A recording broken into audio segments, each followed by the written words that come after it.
Welcome to Lair the Alchemist. And on today's episode, I have a very special guest. Martin Popoff is here today to discuss his new book, Wild Mood Swings, Disintegrating the Cure album by album.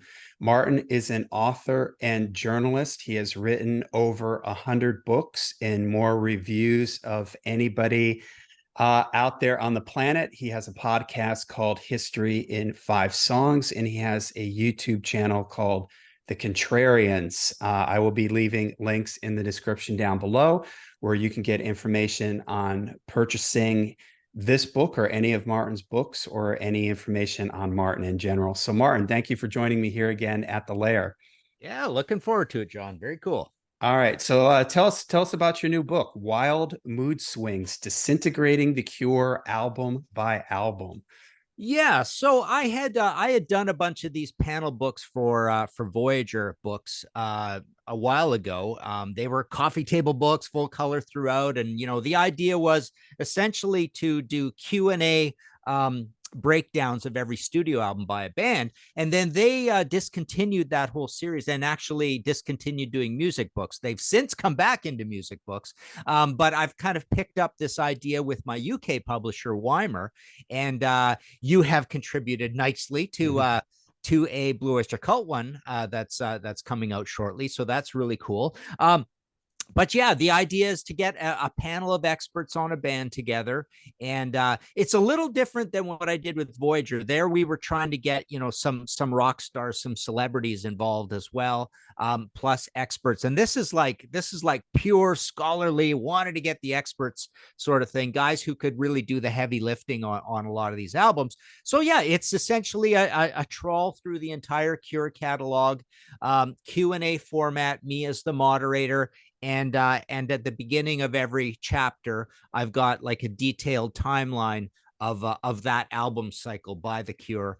Those timeline books or the timeline idea is something I've done many, many times throughout lots of books, sometimes with quotes, sometimes with not. And then those visual biographies I've been doing with Weimer are basically coffee table books of photos with just a massive detailed timeline in most cases. So yeah, this was kind of cool. So broke it up with that. And then we've got a color section of photography of The Cure, and then also lots of like CD single sleeves and 45 sleeves and album covers and ads and things like that along the way to break it up. But yeah, the idea is basically to really sort of get people excited about each studio album with a little bit of a deeper analysis of like sort of what the heck is going on with this band at this particular juncture. How many different people do you have that contributed to this book? It's about 10 or 12, I would say, which is the usual case. I'm trying to, let me see here. So we go 1, 2, 3, 4, 5, 6, 7, 8, eight different people.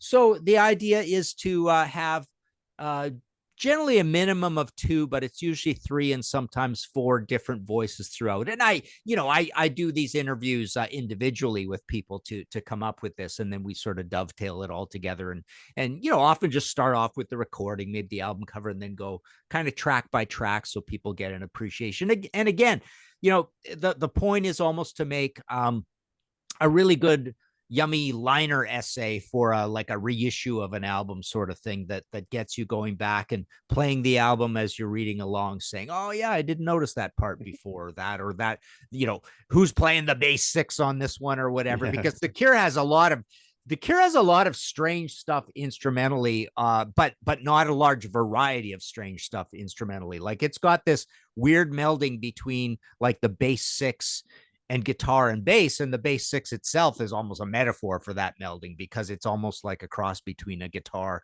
and a bass. So you've got these high bass notes throughout, and it's hard to break down like who's playing guitar here and there. There's not a lot of complication or difference or even identity to the drumming. You've got a lot of synthesizer parts, so it's kind of a baffling band that way, track to track, and it's cool when these guys break down, looking for certain things or interpreting the lyrics or seeing what Robert's singing about, and a little bit of insight into Robert's personal life as he's going along with these, and just just the fascinating sort of difference of the albums as you go through the catalog and you see the life cycle of the band. Very successful band for being this type of band. Yeah. Uh yeah, a couple thoughts. I enjoy this format when you do this format because you get all these different sort of views of the albums and different opinions and different thoughts. I think that that's really interesting, hearing different people's takes and experiences with the different albums. Uh, yeah, you mentioned the instrumentation, and you mentioned the drums. I find it interesting that a lot of this stuff sounds like drum machines to Oh me, yeah. and I can't always tell exactly, is this a real drummer or is this a drum machine? And it'll often, it'll say there's a drummer in the band, but sometimes when I listen to this stuff, it sounds very drum machine like to me. But okay, cool. So, for me, you mentioned that, yeah, The Cure is kind of an interesting band. And if you're somebody who only knows The Cure from the MTV kind of hits like Friday I'm in Love and Just Like Heaven, you may not realize how long they had been around. Their first album came out in 1979.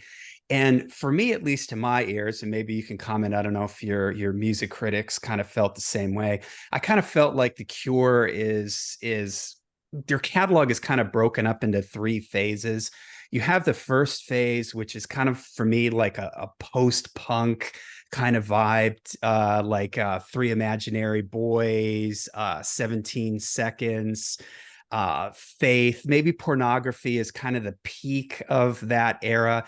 Then they start shifting into where a more pop sensibility and better production starts to come in. I would consider The Top to kind of be a transition album, and then they really land on this pop phase for me with like The Head on the Door, Kiss Me, Kiss Me, Kiss Me, probably peaking with Disintegration and Wish.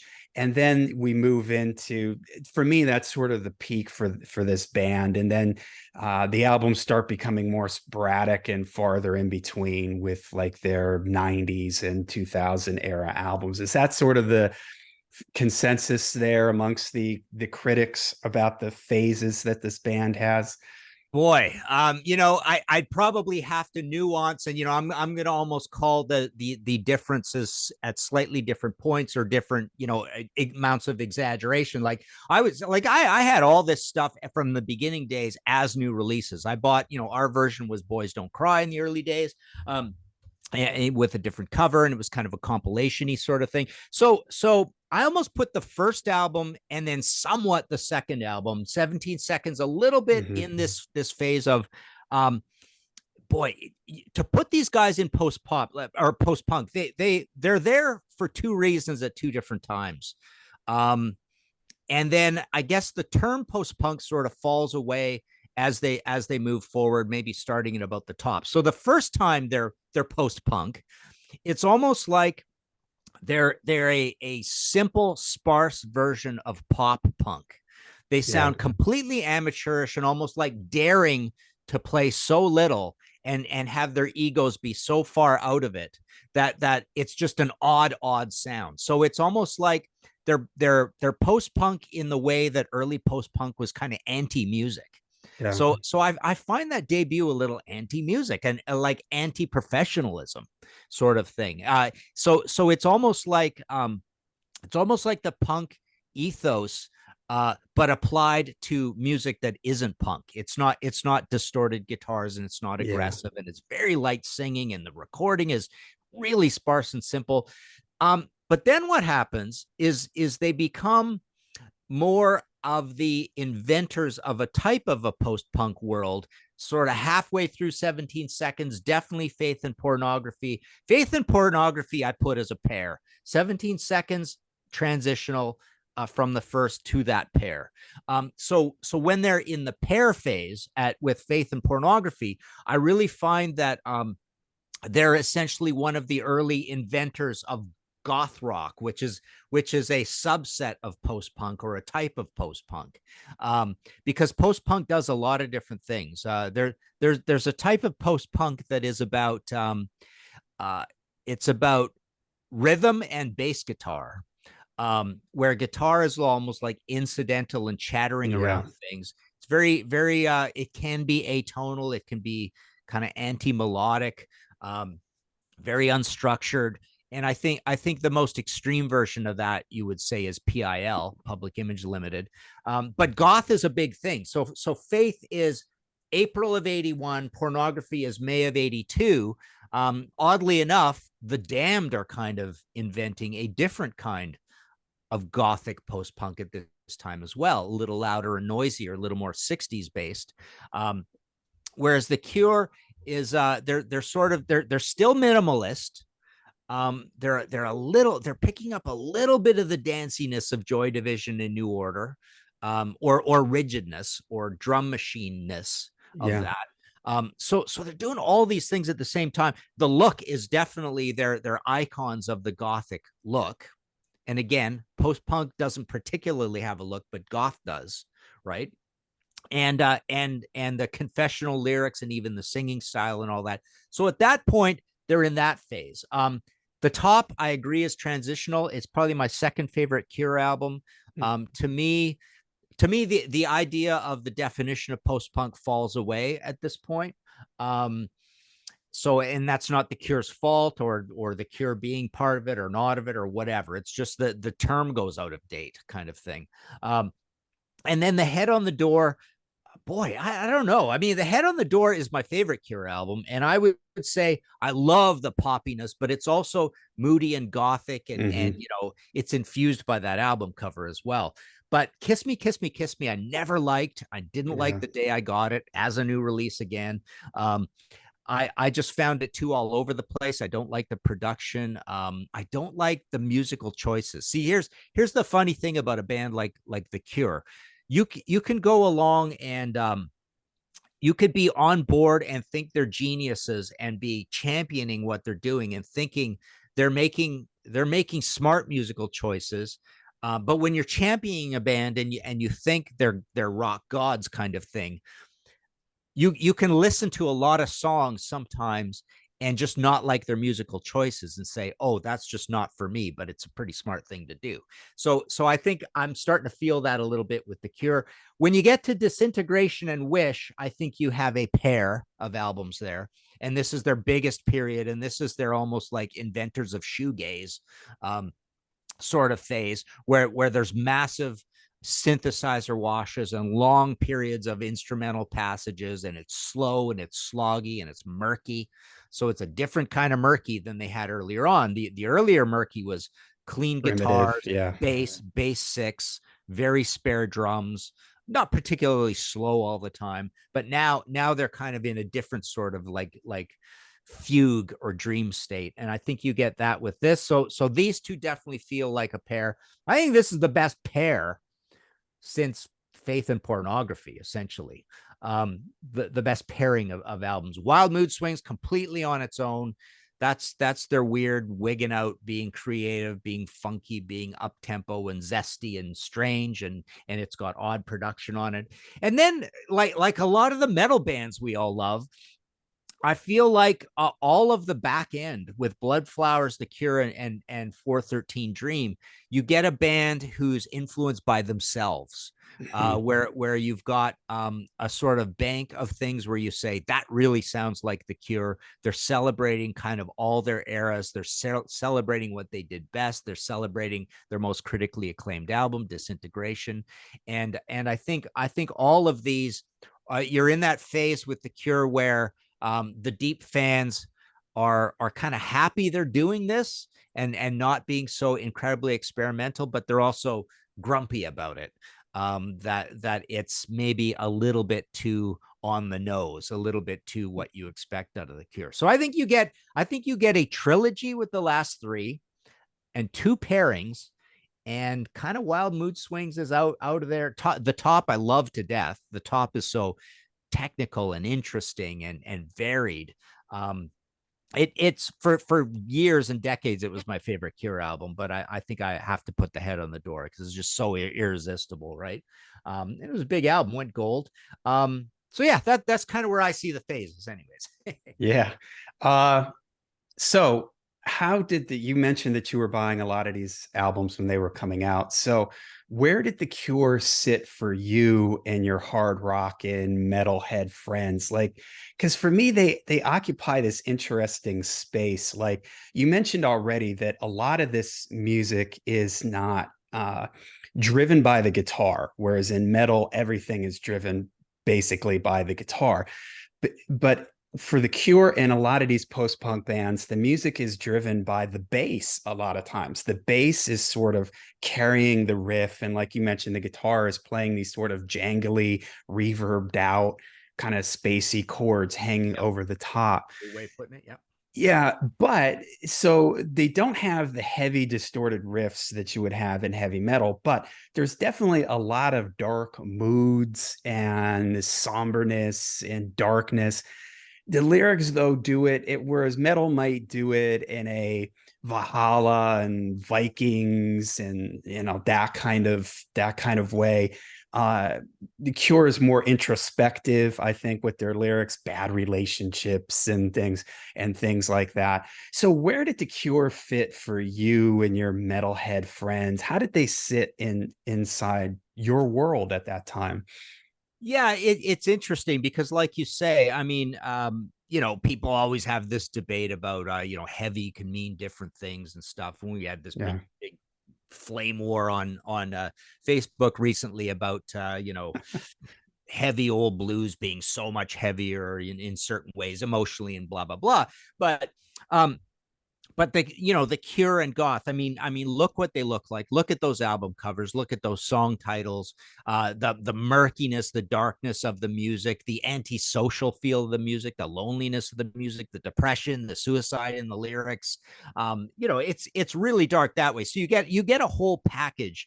And heavy metal, frankly, most of the time couldn't hold a candle to the darkness of Goth. I mean, Goth literally is about death and blackness and white face and black eyeliner and the hair and the clothes. I mean, it's literally preparing for death. It's funereal, right? And heavy metal, generally speaking, I mean, that's just one form of heavy metal out of about seven, right? In the old days, say, right? So they're definitely not all about that. But the funny thing is you would still look for those bands that were kind of heavier. Like I remember uh the Lords of the New Church didn't Mhm. quite satisfy. Sisters of Mercy didn't quite satisfy. It was too dancey and screechy on the recordings. The Mission didn't quite satisfy. The Damned didn't quite satisfy. And the Cure was kind of the same thing. So if you were a metalhead and you were kind of uncompromising, which I kind of was through the 70s and 80s, to a certain extent, it gets less compromising as time goes on. Mhm. But all of these bands, it's almost like sometimes they would approach metal, not the Cure, but other bands would kind of approach metal. Cure does a little bit on the top, but you would just always come away that there wasn't enough of it, and it seemed a little pastiche, and it seemed, are they trying to like operate in this territory they don't kind of know about so much? But yeah, I don't remember particularly being much of a Bauhaus fan or a New Order fan, or I mean, who Yeah. else is big back then? Even you can go down other goth realms like Sam Hain and Danzig and Cramps. Yeah.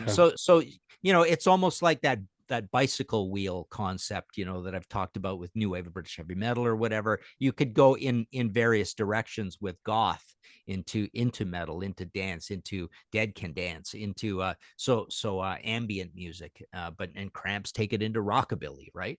You can go into hardcore. You can go into uh, dance, or synth rock, Yeah. metal. So every single, it's funny, there must be a goth wheel. I've never really thought about it much, but you can Mhm. take a spoke off the hub of the wheel and go in every direction with goth, the same way you can do with prog. um so yeah, the Cure was just so what you got with these bands that weren't metal, no matter what genre, you were getting bands that obviously had their 40 minutes and their aesthetic and their front back cover and their titles and their lyrics to do things you didn't have time for in a metal band. And so it could be quite dark and quite cool, and an artistic statement that you can't get out of metal. Yeah. What I find interesting too about the Cure is they remind me of like Led Zeppelin or Deep Purple in the sense that well, two things. When everybody talks about the big goth rock bands, usually the Cure is kind of at the top of that list, or very close to the top. But they didn't really call themselves goth. They didn't really, sort of the same way that Led Zeppelin did not call themselves heavy metal, but there's no denying that Led Zeppelin had a massive influence on heavy metal. So the Cure are sort of like that for me too. Their look was very influential on goth. Their sound was very influential on goth. And just like Led Zeppelin, where you can pick apart Led Zeppelin's catalog and say, okay, here's the folky side of Led Zeppelin, how that influenced certain type of metal bands. Here's the really heavy side of Led Zeppelin. Here's how that influenced certain metal bands. It's sort of the same thing with the Cure, like the early phase, which is a little bit more minimalistic, a little bit more post-punkish, that influenced a certain branch of the goth tree. Disintegration, and that's more produced and denser, and that influenced a certain part of the goth tree. But again, I find it interesting that there's such an influence on future goth bands, yet they don't really consider themselves, they don't fully embrace that title, because when they were doing it, just like Led Zeppelin, it really hadn't, goth rock wasn't quite defined yet. Just like when Led Zeppelin started, heavy metal wasn't quite defined yet. So I just find that interesting how the Cure is sort of reminds me of like those early late 60s, 1970, 71, metal bands that were metal, but they never called themselves metal, and because it hadn't really existed yet. They were creating it, if you will. Yeah, and to put a slight spin on that, or to quantify that a little more, they were generalists, like Deep Purple and Led Zeppelin were. So because it's not so defined, not only because it's not so defined, but because they had they had a passion to do all sorts of types of music. The Cure is as famous as they are because of lots and lots of pretty poppy hits. Yeah. So it's not because of the goth. But they could just do so many different things, and pretty much there's not a lot of examples of other goth bands who had poppy hits. And well, there's none that got this famous, number one. Yeah. It's a lot of albums. I'm looking at the platinum for Kiss Me Kiss Me Kiss Me, and gold for Head on the Door, and we've got Wish goes platinum. Disintegration is double platinum. This is a big band. Even Wild Mood Swings, which is pretty denigrated, goes gold. But again, it's because this is how they're the most like Led Zeppelin, I suppose. But Yeah. it is interesting. Also, your idea of Led Zeppelin, doing this thing before heavy metal becomes a thing, and the Cure doing this thing, doing goth before that becomes a thing. And then it's interesting how they relate to this whole post-punk thing, because with their first album being early 79, and then April 80 for 17 Seconds, I always consider post-punk to sort of start in 78 or so. And there's an interesting part at the beginning of the book where we try to sort of figure out, like, what would the Cure's influences be, right? And nobody really has a good, clear answer for that. Because it's almost like I was saying, they're influenced by the ethos of punk, and just coming from hanging around with punks, Yeah. in their formative years. But Magazine has got to be someone who is sort of pioneering in this, almost like they feel like the Pink Floyd version of the punky version of early Cure. But XTC has got to be an interesting one where you put them in. But again, even they were more sophisticated than the Cure early on. And then when you talk to the Cure guys, I mean, they're going to mention things like Berlin era David Bowie as part of it, Yeah. and that really is an aesthetic that influences post-punk quite a bit. You think of Low and Heroes and Lodger and all that Yeah. sort of stuff, and even into Scary Monsters. Yeah, it's interesting how I love so much post-punk stuff that I'm just fascinated by that term, Teardrop Explodes and Echo and the Bunnymen and PIL. Um and then it's interesting how there's a certain there's a certain difference between, like, we have this debate all the time where you reserve the term post-punk. You got to be an English band to be post-punk. But Yeah. then wait, what are these ones? I just recently did a goldmine list of I think, yeah, that's what it was. So we did a goldmine list where I said, I don't believe you can apply the term post-punk to American bands, but here's my list of top 20 post-punk Yeah. American post-punk albums. And in there you've got the likes of Perubu, Talking Heads, Yeah. Devo, and then it goes on, like, some more obscure ones. But still, I'd never really sort of feel it with those ones. I feel it's got to be a UK term. And like you say, I really feel it's, one of the very specific things about the type of post-punk that isn't goth rock that we say is those gnarly big bass lines, right? And that Yeah. and that and that pull from reggae through dub that kind of gets into it. He gets into it a whole different way than it gets into the Clash. It gets into it in more of a rigid, heavy beat sort of thing.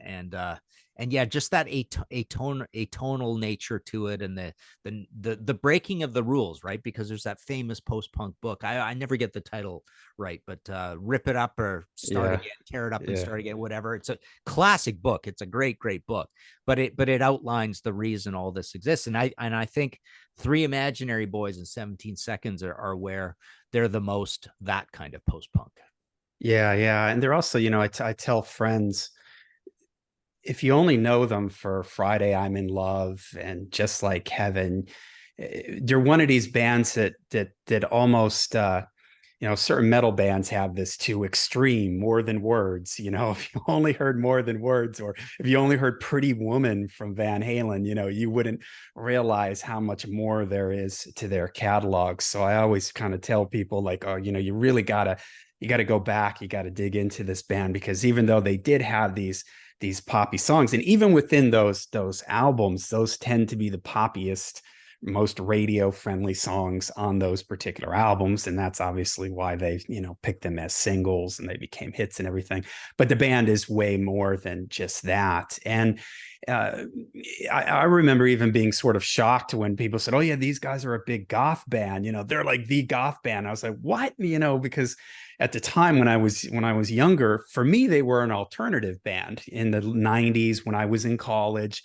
This was college rock. You heard XTC and you heard The Cure and Susie and the Banshees and Echo and the Bunnymen. That was all just sort of fell under this umbrella of alternative college radio rock. And it sort of again goes to the point that I was making earlier, that back at that time, we didn't quite define these things the way we do now. And these, as time has gone on, we've come to subcategorize things, just like we've done with heavy metal. There's proto metal, there's thrash metal, there's speed metal, there's all these different things. But at the time, we just called it metal and or hard rock, and it was Yeah. sort of the same thing with a lot of these bands in this alternative scene.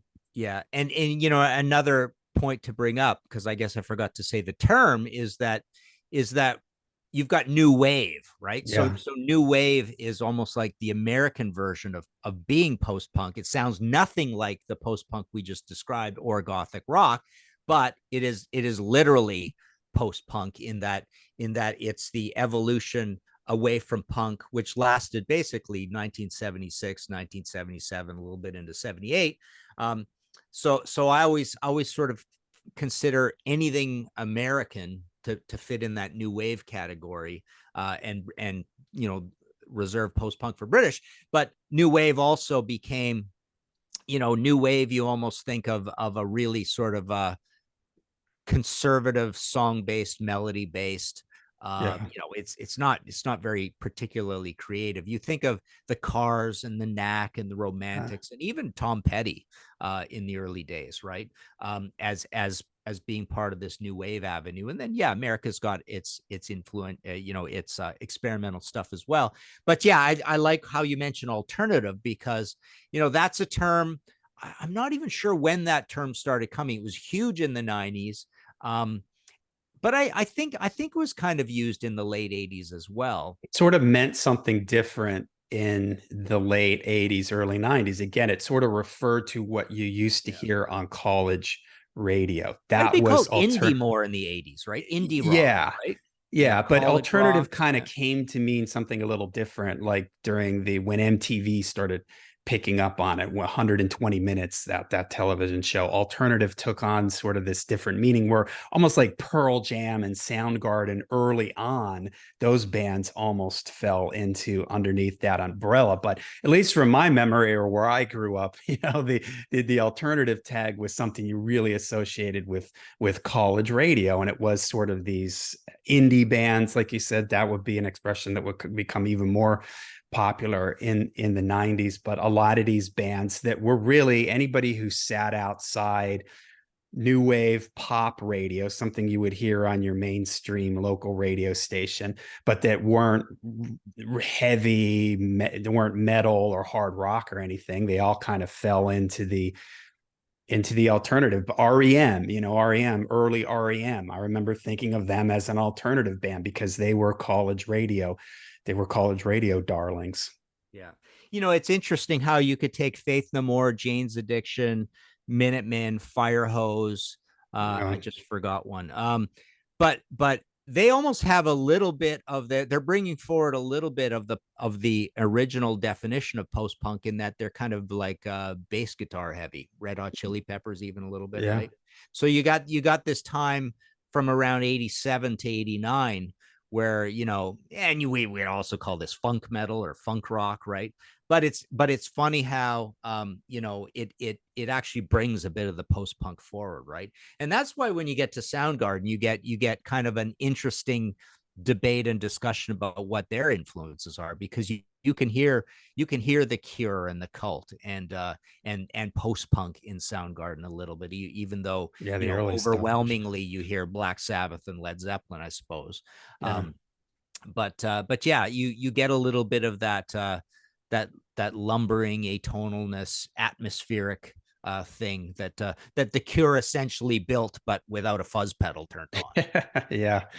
All right. Well, this has been a great discussion here, Martin. Martin Popoff's new book, Wild Mood Swings, Disintegrating the Cure, album by album. Is this a hardcover book, No, Martin? it's just a soft cover, Soft and cover. it's the Okay. first of this series. The Blue Oyster Cult will be next. The Blue Oyster Cult's going to be about twice as big as this. Okay. One thing I learned in this process is so with the Cure, I was in a headspace where I'm really interested to hear what all these people were going to say about this band, because I had so many of my opinions that were fluid, right? When we got to the Blue Oyster Cult one, I thought, oh my God, I can't do another Blue Oyster Cult book. I'm just going to be bored listening to all these people talk about Blue Oyster Cult, right? Because I thought I knew it all, right? But the interesting thing is, all you guys came up with so many fresh concepts and connections that I never even really thought of, that I found myself being wildly entertained going through all these discussions of the Blue Oyster Cult album. So that taught me that I can do both kinds of bands. I can do the bands where I just feel like my footing is loose and it's moving around like the Cure, and it's almost like I'm doing it to be entertained, to learn more about the Cure, and to learn to frame these albums in ways that I feel like I'm only halfway there. And then what I learned through the Blue Oyster Cult process is I can talk about bands that I totally know. And you have we'll let the cat out of the bag. You've also contributed to the Thin Lizzy one, which feels exactly like that Blue Oyster Cult process. The Thin Lizzy only happened because I found myself, pleasantly surprised how fun it was doing the Blue Oyster Cult one. So I'm gonna do both kinds of bands, I think, going forward. Where the Cure one is great because it got me more into feeling having opinions about these albums that I didn't have before. Yeah, and like I mentioned at the beginning, I find it interesting because everybody has a different view and a different take on a band, on a band's catalog, on specific albums. And so many things play into that. Your age, when you came into the band, your geographic location can have an influence on how you perceive some of these albums and some of these bands. So reading this style of book where you have a bunch of different people commenting and everything, there are a lot of moments where you go, yeah, I never really thought of it that way, or I never saw it that way. And I always find it interesting. I like reading people's opinions on the non-popular albums, the albums and bands catalogs that are divisive, that some people like, some people don't like. Maybe that album that I like that a lot of other people don't like, I kind of want to hear what other people think of it. I kind of want to hear why they like it or why they don't like it. And I just think that that's really fascinating. So I love this format that you have in this book and in this series. I'll definitely be looking forward to more of them as they come out. Like you mentioned, there's a Blue Oyster Cult one coming out. There's a Thin Lizzy one in the works in the future. So hopefully we'll have you back here at the Lair and we can discuss those books when they come out. Sounds good. So again, I'm going to leave a link in the description down below for more information on Martin and ordering his books. I will say this: I have ordered tons of Martin's books. The postage is always extremely reasonable, and they come super, super fast. So that's a fantastic thing. So make sure you check that out down below. Make sure you check out this new book here from Martin: Wild Mood Swings, Disintegrating the Cure, album by album. Thank you for joining me here again at the Lair, Martin. All right. Thank you, John. And I'm sure we'll see you again soon. And for everybody Excellent. out there, we'll see you at the next one.